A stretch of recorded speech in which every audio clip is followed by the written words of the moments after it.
Check out this. We had severe weather threats yesterday. We had some tornado warnings, including one near the Pryor area. This is that big wall cloud there near Pryor that did prompt a tornado warning there. Shane Garner, that's the video, the photo.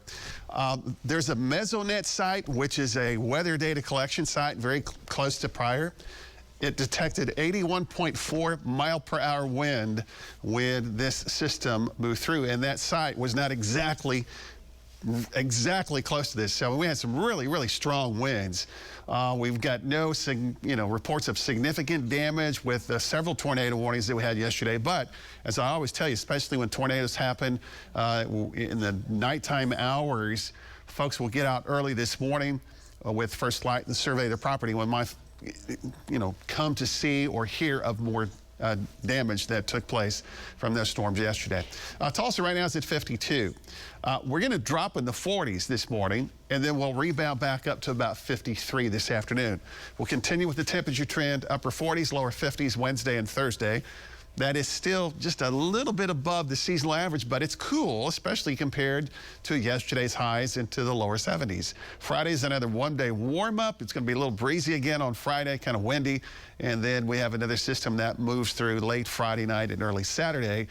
So the one-day warm-up on Friday, kind of windy, that brings low-level moisture back in the area. And then there will be at least a mention, just a small blip on the timeline here for a shower late Friday night, early Saturday. Just heads up, the middle part of next week, there's a stronger-looking system that will be knocking on the doorstep. So it's a little breezy this morning, but we have a southwest component to the wind. Tomorrow, it's a north wind, and then Friday, we're back to a strong south wind. Severe weather threats again, Louisiana, Mississippi, Alabama. Winter weather is underway across the northern high plains, and this morning, at least for the next maybe 35, 40 minutes, there will be at least a potential for a sprinkle around the Jack Forks of the Comanches. Tulsa's at 52.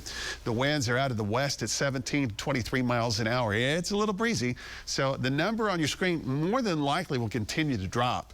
So we're in the mid-50s around Muskogee and Pryor and Tahlequah, but lower 40s, right at 40 in the Pawnee area. That's the drier air, the cooler air moving in. It's basically another front early this morning. So we'll drop down into the 40s through 10 o'clock and then rebound back up into the 50s this afternoon. This is for the Tulsa Metro, and then drop right back down to the 40s. The easy way to do this is grab a jacket or maybe even a coat because of the wind. 53 Pryor this afternoon, 62 Stigler and Wilburton, but 51 in the Pawhuska area. We'll occasionally have some clouds that will kind of pinwheel through, but we'll have some sunshine in the mix as well. Highs tomorrow, upper 40s, lower 50s. And then we do almost the same thing Thursday. It'll start 20s and 30s. Daytime high on Thursday, upper 40s and lower 50s. Relatively quiet, even though the upper airflow is still pretty active. And then we get into Friday. The strong south wind developing. Temperatures will be back in the 60s. And then late Friday night, early Saturday morning, the system will just quickly brush the area and bring at least a small opportunity for a sprinkle or a shower or two. So we're going to say cooler weather ahead, not necessarily colder, especially compared to the deep freeze we had recently. There's the one-day warm-up on Friday, the weekend upper 40s, lower 50s for highs, morning lows 20s and 30s.